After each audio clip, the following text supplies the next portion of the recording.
Hi everybody, today we'll talk about how to fix or how to solve the problem of Deezer app. You click on settings.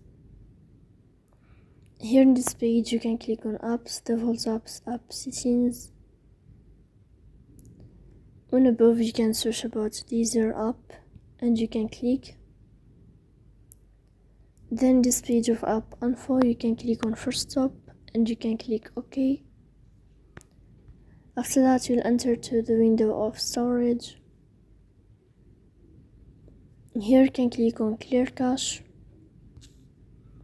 In the end you can turn off your phone and you can wait a moment to turn on your phone again to fix that problem. So please don't forget to support us, bell icon, subscribe. See you next time in another video and thank you for your attention and your watching.